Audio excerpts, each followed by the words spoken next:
Professora Maiara aqui de volta para nossa segunda aula de revisão para essa prova de recuperação, tá? Então, agora nós vamos conversar sobre o DNA, RNA, síntese de proteína e o funcionamento das enzimas. Vamos lá! Bom, DNA e RNA são exemplos de ácidos nucleicos, macromoléculas formados por unidades menores que se repetem, né, por micromoléculas que a gente chama de nucleotídeo. E como que vai ser composto esse nucleotídeo? Vamos olhar aqui, ó. Nós temos base nitrogenada unida à pentose. Essas bases nitrogenadas são compostos com nitrogênio que vão formar aquelas letrinhas do material genético. Então, o A, o T, o C, o G, o U, tá? Adenina, timina, uracila, guanina e uracila, né? Citosina. Bom, quando a gente une a base nitrogenada com a pentose, nós temos uma estrutura que a gente denomina de nucleosídeo, tá? E se nós adicionarmos esse nucleosídeo um grupo fosfato, então nós temos nucleotídeo. Então, o que que é um nucleotídeo? É um grupo fosfato ligado a uma pentose, a um açúcar, tá? A um tipo de monossacarídeo que está ligado a uma base nitrogenada, tá? E qual que é a função desses ácidos nucleicos? Armazenamento de informação, tá bom? Essas bases nitrogenadas, elas podem ser classificadas como purinas, que é a adenina e a guanina, ou como piramidina, que é a citosina, a timina e a uracila. A diferença entre elas é que as purinas têm 2 anéis formando a sua estrutura e as piramidinas apenas uma, tá? E elas vão formar ligação entre si, né? Então, a gente tem lá o A se ligando com T e o C se ligando com G, por exemplo, tá? A e T, né, a ligação entre adenina e timina é uma dupla ligação. E a ligação entre citosina e guanina é uma tripla ligação, tá?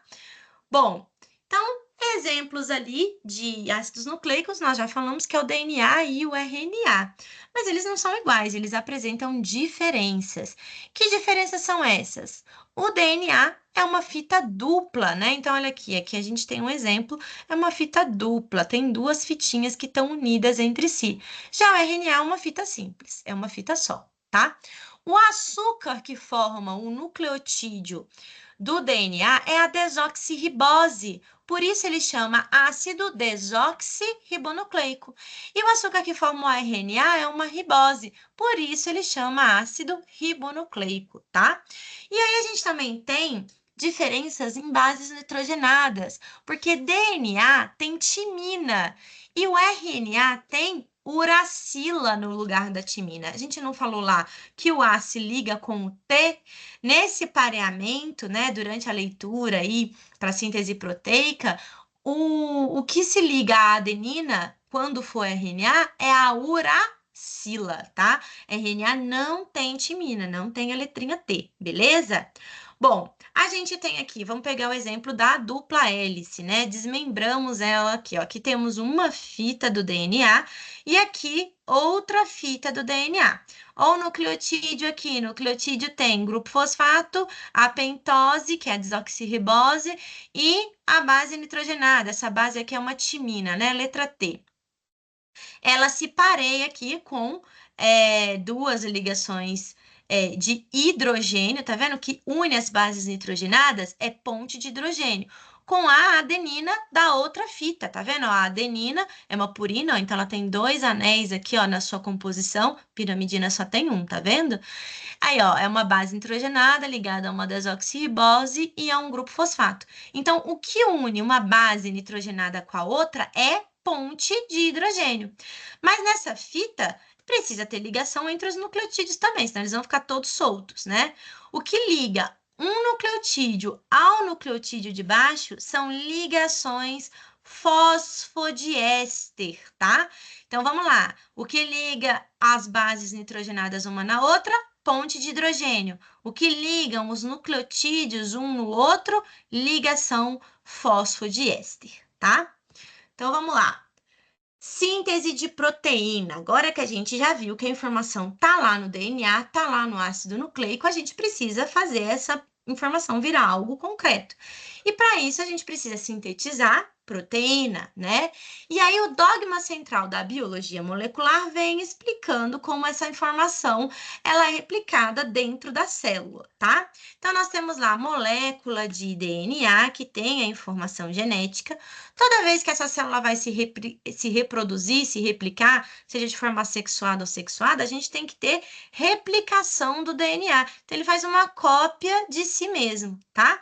Mas para fazer proteína, ele precisa primeiro ser transcrito em RNA, porque o DNA tem vários genes ali, é um monte de coisa. A gente só transcreve o que é de interesse na célula naquela hora, um gene, por exemplo, né? E aí, essa transcrição vai dar origem a uma molécula de RNA, tá? Normalmente é sempre nessa direção, mas às vezes pode acontecer do RNA voltar a virar DNA. E aí a gente chama isso de transcrição reversa. Quem faz isso é uma enzima denominada transcriptase reversa, tá? Isso acontece, por exemplo, no vírus do HIV, né? O vírus que causa AIDS lá. O HIV, ele tem material genético de RNA. Quando esse vírus entra na célula, a transcriptase reversa transcreve o material dele em DNA para poder colocar esse DNA junto com o DNA da célula hospedeira, lá no ciclo lisogênico, tá? Então, isso aqui às vezes acontece. Bom, mas transcrevemos aí o nosso gene para um RNA, tá? Lembro a vocês que RNA tem vários tipos. O DNA ele é transcrito em um tipo de RNA que a gente chama de RNA mensageiro. Ele vai conter a mensagem para ser traduzida em uma proteína, tá? E essa tradução vai ser mediada por dois outros tipos de RNA, que é o RNA ribossômico, que vai formar os ribossomos, e o RNA transportador, que transporta os aminoácidos para a síntese de proteína, tá? Então, ó, vamos lá. O nosso DNA, ele foi transcrito em RNA mensageiro. Olha aqui a transcrição em RNA mensageiro, tá? Como isso acontece? Ele vai lá, vai ter uma enzima que a gente chama, né, de girase, que ela vai romper essa dupla hélice, a helicase corta e abre as fitas de DNA. Vai ter o pareamento ali no sentido 5', 3' para a síntese da molécula de RNA mensageiro, que vai ser sintetizada. Uma fita vai ter síntese contínua, tá? A transcrição, gente, ela é semiconservativa. Fica uma fita da célula mãe e outra fita da nova sintetizada, tá? A fita contínua vai sendo escrita de forma contínua mesmo, tá? E a outra fita, ela é transcrita em pedacinhos, que a gente chama de fragmentos de Okazaki, que depois vão ser unidos, tá? Quando sintetiza esse RNA mensageiro, ele ainda não está processado, né? Ele tem regiões que vão codificar e regiões que não vão codificar, que a gente chama de regiões codantes e não codantes, né? Que são os introns e os exons. Os introns são aquelas regiões que não vão servir para codificação de proteína. Então, a gente tem um processo que a gente vai chamar de splicing e corta-se esses introns dessa molécula e junta os exons. Às vezes, a gente pode combinar os exons de maneiras diferentes, né? A gente, na hora de retirar um intron, retira um ou dois ou três, enfim, depende do tamanho, exons juntos, e aí a gente tem uma fita de RNA mensageiro podendo originar proteínas diferentes, tá? Mas aqui, eu quero mais que a gente perceba no como que vai ser montada essa proteína mesmo, tá? Só voltando, quando você tem essa retirada de exon junto com o intron, a gente chama isso de splicing alternativo, belezinha? Bom, então a gente tem aqui uma molécula de RNA mensageiro que já foi processada, já tirou os introns dela, ela tá certinha aqui, bonitinha, já tem cauda poliar, já tem capacete, já tá estável, tá tudo certo. O que que vai acontecer? Ela vai encontrar um ribossomo, tá vendo esse parece um cupcake aqui, ó, essa estrutura é o ribossomo. Ele vai ler essa fita de RNA mensageiro. E essa fita vai ser lida a cada 3 letrinhas, que a gente chama de códon. O códon são 3 letrinhas que estão aonde? No RNA mensageiro. Então, a cada 3 letrinhas, o ribossomo lê e vai chamar um RNA transportador, tá? Que vai trazer ali um aminoácido. Então, por exemplo, se a letrinha que for lida aqui for um UUC, o RNA transportador vai trazer uma fenilalanina, tá? Se for um CAA, vai trazer uma glutamina, beleza? Bom, aqui a gente está falando que o código genético, só para constar, a letrinha que pareia aqui, ó, então eu falei para vocês que a fita de RNA mensageiro aqui, ó, cada 3 letrinhas é um códon. Tem que parear o RNA transportador traz o aminoácido, né? Que precisa parear com esses códons. As letrinhas que estão no RNA transportador são complementares ao códon. Então, se o nosso códon for uma fenilalanina, então aqui na fita de RNA mensageiro tá U. O anticódon para parear lá com o que está presente no RNA transportador vai ser A, beleza? Então, aqui vai estar escrito A e vai trazer lá a fenilalanina. Fechado? Isso é anticódon. Então, o códon está onde, gente? No RNA mensageiro. O anticódon está onde? No RNA transportador, tá? O RNA transportador é o que vai carregar os aminoácidos para a gente montar a proteína, beleza? O código genético, ele é universal, significa que todo ser vivo faz síntese proteica da mesma forma. Vai lendo a cada 3 letrinhas aqui para trazer um aminoácido, tá? E ele é degenerado. O que que significa? Que cada aminoácido tem mais de um códon, tá? Então, vamos lá. O aminoácido leucina aqui. Quais são os códons que podem codificar para o aminoácido leucina? CUU, CUC, CUA e CUG. Esses 4, eles vão codificar para a leucina. E por que que isso é importante? Porque lembra que a gente falou que na aula passada que às vezes acontecem mutações no código genético? Se acontecer uma mutação aqui e esse U, por exemplo, desse primeiro códon, né? Nosso códon é CUU. Esse U sofreu uma mutação e trocou para um C. Ficou CUC. Vai trocar o aminoácido? Não vai, tá? Então, o fato dele ser degenerado, dele ter mais de um códon, né? Normalmente 4 códons para cada aminoácido, faz com que diminua as chances de uma mutação causar alteração na hora de fazer proteína, porque se mudar o aminoácido, muda a proteína, muda a estrutura proteica, tá? Então, ele é degenerado. Mas, gente, ele não é ambíguo. O que que significa isso? O C, o C, o C, o CUA, o CUG, todos codificam para leucina. Mas o CUU só codifica para leucina. A gente não tem CUU codificando para prolina, por exemplo, tá? Então, cada códon só vai codificar um aminoácido. Ele não é ambíguo. E isso vai fazer com que diminua as chances de erros, beleza?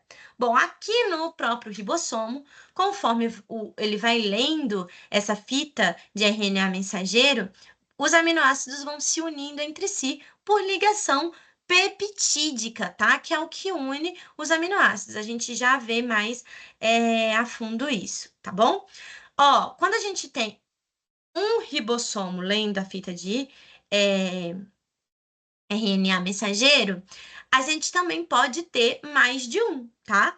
tem vários ribossomos na mesma fita de RNA mensageiro fazendo a leitura. Quando isso acontece, a gente fala que é uma estrutura denominada polissomos, tá? Então, se vocês ouvirem alguma questão, os polissomos, significa que numa mesma fita de RNA mensageiro, tem vários ribossomos fazendo a leitura. Belezinha? Bom, vamos falar então um pouco das proteínas, né? A gente viu que são macromoléculas formadas por micromoléculas, unidades menores que se repetem, denominadas aminoácidos, que vão se juntar por ligação peptídica, né? Os aminoácidos, eles têm como estrutura ali um carbono central, um radical, um grupo amino e um grupo carboxila, tá? Na ligação peptídica, sempre o grupo amina vai se ligar com o grupo carboxila. E aí vão formar os peptídeos, né? Que podem ser oligopeptídeos, quando tem poucos aminoácidos ali juntos, polipeptídeos, quando tem mais aminoácidos juntos, até formar uma proteína, né? A proteína pode ter até várias subunidades, a gente já vai ver, tá? Bom, a função das proteínas são as mais diversas. Tem função estrutural, catalisadora, reguladora, defensora, transportadora, receptora, contrátil. Tem muita função no organismo, tá? As enzimas, que é o tópico principal aqui que nós vamos focar, elas têm função catalisadora, tá? Mas primeiro vamos entender as estruturas da proteína. A proteína ela pode ter 4 tipos de estruturas: a primária, a secundária, a terciária e a quaternária. A primária é só a sequência de aminoácidos, ó, parece o quê? Um colar de pérola, tá? A secundária é quando os aminoácidos que estão próximos, eles começam a interagir. Porque esses aminoácidos, gente, têm caráter químico diferente. Eles podem ser ácidos, básicos, polares, apolares, e isso vai fazer com que eles tenham maior ou menor afinidade uns com os outros. Então, quando esses aminoácidos que estão próximos aqui na sequência da cadeia começam a interagir entre eles podem formar uma hélice aqui, ó, que a gente fala que é uma estrutura alfa-hélice, né? Ou eles podem fazer como se fosse uma sanfona, que é a estrutura beta-pregueada, a folha beta-pregueada. Só sei que são aminoácidos próximos que estão interagindo entre si, tá? E aí a gente tem uma estrutura secundária dessa proteína. Agora, quando os aminoácidos que estão longe começam a interagir entre si, então, olha, essa ponta interage com essa. O que que a proteína faz? Ela começa a se dobrar sobre si mesma. E aí a gente tem uma estrutura terciária, tá? E a estrutura quaternária é quando a gente tem várias subunidades, ou seja, várias estruturas terciárias, ó, como se essa aqui azul fosse uma, essa cinza fosse outra, essa branca fosse outra, elas começam a interagir entre si, formando essa proteína quaternária aqui, que é formada por subunidades, beleza? Bom, elas também podem ser simples ou complexas, dependendo se tem só aminoácido ou se tem outros compostos juntos, como o glicoproteína, tá? Nós já falamos isso na aula passada. Elas podem ser globulares, que são aquelas mais com formato mais enovelado, tá? E elas são solúveis em água, ou fibrosas, que são formato de fibra mesmo, e elas são insolúveis em água, tá? Outra coisa que é muito importante é que as enzimas, elas podem desnaturar, ou seja, as ligações químicas dela podem se quebrar. E quando isso acontece? Dependendo do pH, dependendo da temperatura, dependendo da concentração de sal que tem naquela solução que ela está imersa. Esses fatores podem romper as ligações entre os aminoácidos. As ligações da, dessas proteínas, tá? E aí, se rompe essas ligações, ela perde estrutura. Se ela perder estrutura, ela perde função. Então, a gente fala que ela desnaturou. O que que é a desnaturação? Então, é o rompimento das ligações entre os aminoácidos que formam a proteína, causando perda de estrutura e, consequentemente, perda de função, tá? As enzimas, eu já tinha falado, elas têm a atividade de catalisar, então elas são catalisadores biológicos. Então, a frase que toda enzima é uma proteína tá correto, mas o contrário não. Nem toda proteína é uma enzima, tá? Porque a gente tem proteínas com diversas funções. A que tem função de catalisar algo é uma enzima. Beleza? Então, ó, esses catalisadores, eles aceleram as reações químicas, né? Elas diminuem a energia de ativação. Então, olha aqui, ó, a gente tem reagentes que vão reagir entre si. Se não tivesse enzima, olha o tanto de energia que ia ser necessário para que formassem os produtos. Quando a gente tem uma enzima, essa energia de ativação da reação, ela diminui, né? Então, ela acaba acontecendo um pouco mais rápido. E essas enzimas, elas têm afinidades com substratos específicos, né? Que se ligam na enzima em locais denominados sítio ativo, tá? E o que que acontece? Quanto mais substrato a gente oferece ali para a enzima, mais reação ela vai fazer. Contudo, chega um momento que todas as enzimas estão o quê? Ocupadas com substratos. Então, se você oferecer mais substrato para a enzima, não vai acontecer nada. Vai ficar só substrato a mais ali naquela reação, porque não tem enzima disponível para catalisar a reação química. E aí a gente fala que a reação chegou no ponto de saturação. Bom, as enzimas, elas podem ser inibidas na sua atividade. A gente chama isso de inibição enzimática, tá? E essa inibição, ela pode ser competitiva e não competitiva. A competitiva, então, ó, aqui a gente tem uma enzima vermelhinha, tá vendo? O substrato se encaixa aqui no sítio ativo dela para poder fazer a reação. Quando a gente tem uma inibição competitiva, existe um inibidor que consegue se encaixar nesse sítio ativo, mas não realiza reação química, ele só fica ocupando o espaço que o substrato iria ocupar. E aí não vai ter reação, porque o substrato não consegue se ligar. Então, por enquanto esse inibidor estiver aqui, não vai ter reação enzimática. A gente chama isso de inibição competitiva, porque inibidor e substrato se ligam no mesmo sítio ativo, tá? E a não competitiva é quando a gente tem uma enzima, ó, o sítio ativo dela, que o substrato se liga, beleza. Quando se liga, tem a reação química. Mas ela tem um outro sítio que um inibidor pode se ligar. Não é o mesmo sítio ativo que se liga o substrato, tá vendo? É outro, ó, o substrato se ligou. Mas a gente tem um inibidor aqui. E aí, esse inibidor não deixa a reação acontecer. E aí, a gente chama esse tipo de inibição enzimática de inibição não competitiva, tá? Bom, e o que são as coenzimas e os cofatores enzimáticos? Coenzimas são substâncias orgânicas, normalmente uma vitamina, que se liga ali na enzima e ajuda ela na sua atividade catalítica, tá? Já o cofator enzimático é uma substância inorgânica, por exemplo, um sal, que também se liga nessa enzima para ajudar ela a fazer a reação química, beleza? Então, quando a gente fala de coenzima, a gente está falando de uma substância orgânica ligada a uma enzima, e de cofator enzimático, uma substância inorgânica ligada à enzima, para que ela tenha a sua funcionalidade, beleza? Agora a gente vai colocar em prática esses conceitos que a gente acabou de ver, tá bom? Vamos lá. As proteínas são substâncias que estão presentes em todos os seres vivos. As proteínas são formadas por unidades menores, denominadas de... O que que forma a proteína? A proteína é uma macromolécula. Qual é a micromolécula que forma ela? Aminoácido, tá? Então, a resposta aqui é letra B. Questão 2. Os aminoácidos ligam-se por meio de ligações peptídicas que ocorrem entre o grupo carboxila de um aminoácido e o hidrogênio de outro? Não. B. Entre o grupo amina de um aminoácido e o carboxila do outro? Correto. Correto aqui é letra B. A ligação peptídica vai sempre acontecer entre o grupo amina de um aminoácido e o grupo carboxila do outro aminoácido, tá? Questão 3. Apesar da grande diversidade biológica, a hipótese de que a vida na Terra tenha tido uma única origem comum é aceita pela comunidade científica. Uma evidência que apoia essa hipótese é a observação de processos biológicos comuns a todos os seres vivos atualmente existentes.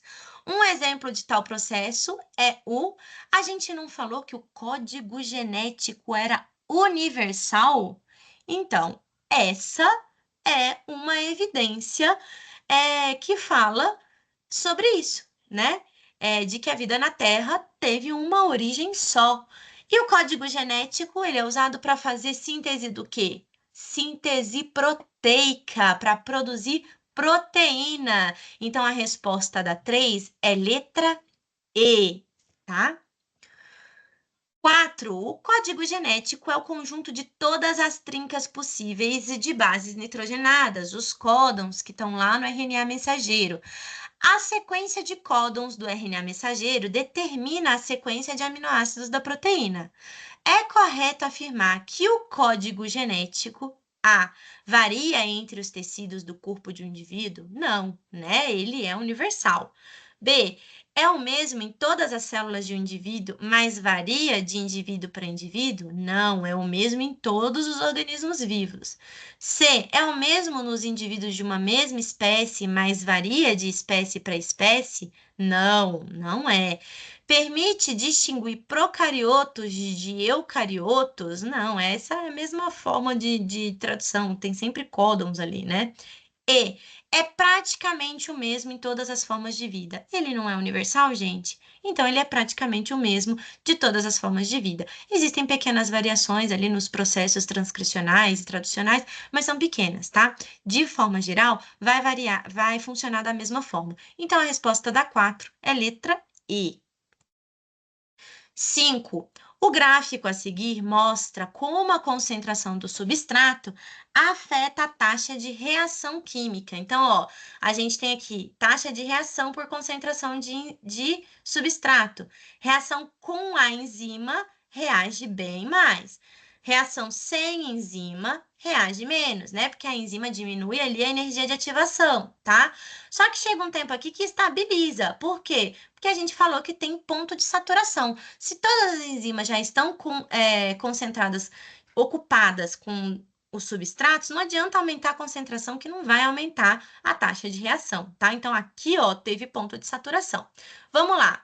O modo de ação das enzimas e análise do gráfico permitem concluir que a todas as moléculas de enzimas estão unidas a moléculas de substrato quando a reação catalisada atinge a taxa máxima. Sim, todas as moléculas de enzima estão unidas, porque tem saturação. Ó, a taxa máxima aqui, ó. Quando chega na taxa máxima, saturou, ponto de saturação. Sim, vamos ver as outras? Com uma mesma concentração de substrato, a taxa de reação com enzima é menor que a taxa sem enzima, é o contrário, né? Aqui, ó, com substrato, a taxa sem enzima tá aqui, a com enzima tá aqui em cima, tá errada. C, a reação sem enzima possui energia de ativação menor do que com enzima. Na verdade, não, né? A enzima diminui a taxa de ativação, então tá errada. O aumento da taxa de reação com a enzima é inversamente proporcional ao aumento da concentração de substrato.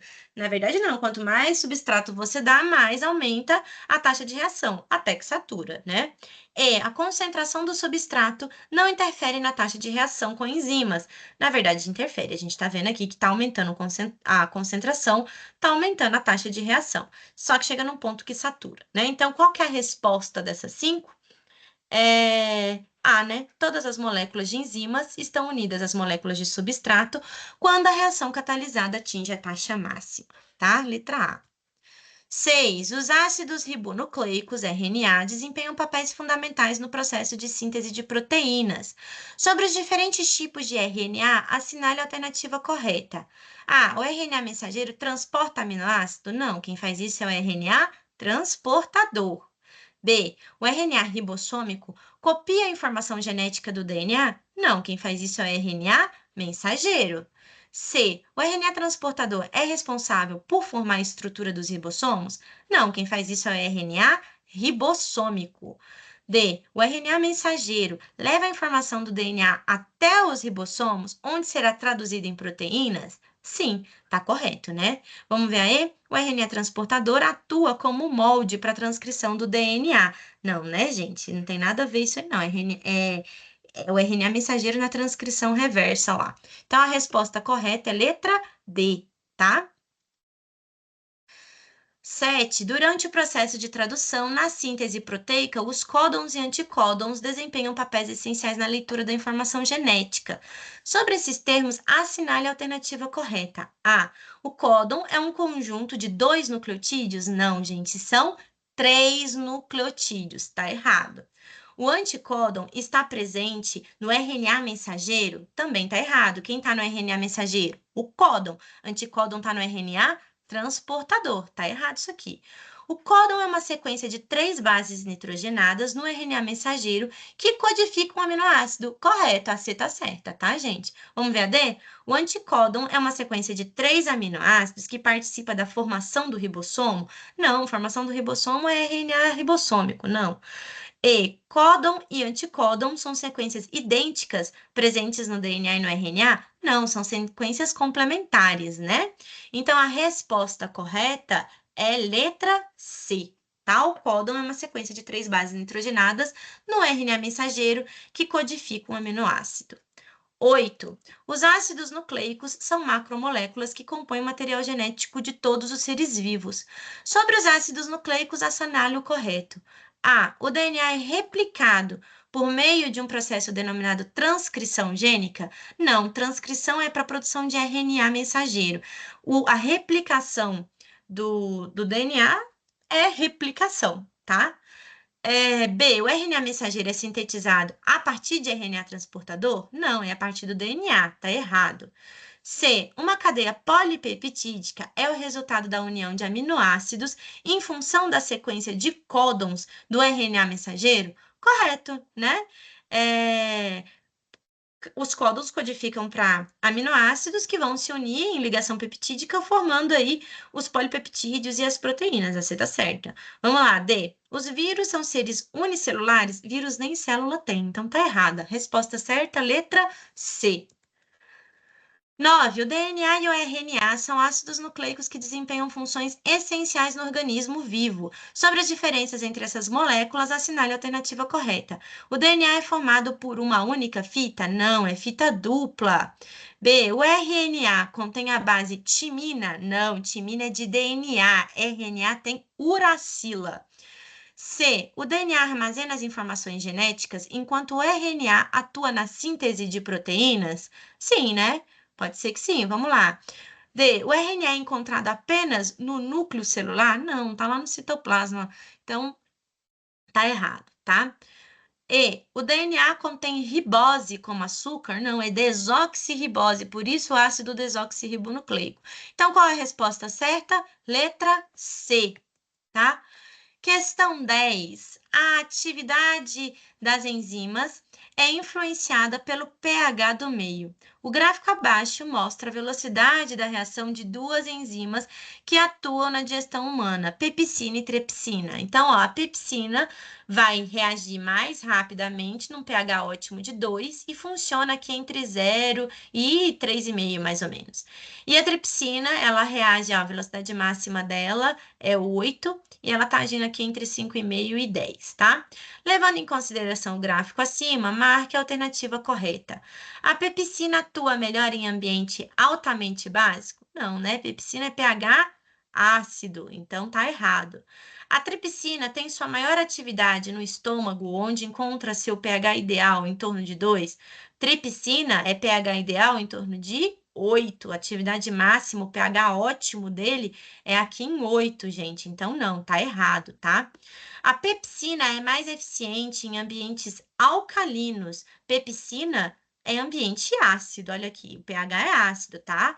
Errada. A tripsina atua no intestino delgado, onde encontra pH em torno de 8, ó, intestino delgado, pH em torno de 8. É adequado para sua ação. É adequado para ação. Então, provavelmente isso aqui está certa. Vamos lá no E. Ambas as enzimas são ativadas no mesmo intervalo de pH? Não, né? Cada uma funciona em um intervalo próprio, né? A pepsina de 0 a 3,5 e a tripsina de 5,5 a 10, mais ou menos. Então, a resposta certa aqui é letra D, tá? E, gente, aqui um exemplo para pH, mas temperatura ótima também funcionaria da mesma forma, tá? Existe um espectro aí, uma faixa de temperatura que as enzimas funcionam e ela tem uma temperatura que ela funciona melhor, que a velocidade de reação vai ser maior, que a gente chama de temperatura ótima. A lógica é a mesma, tá? Vamos lá. Então é isso, pessoal. Essas foram as questões que a gente trouxe para trabalhar aqui nessa aula 2. Nós conseguimos passar por todos os pontos da revisão. E aí eu desejo para vocês uma excelente prova, que vocês arrebentem nessa recuperação, tirem uma nota bem maravilhosa e passem aí umas férias bem tranquilo, tá bom? Um abraço para todos vocês e boa sorte!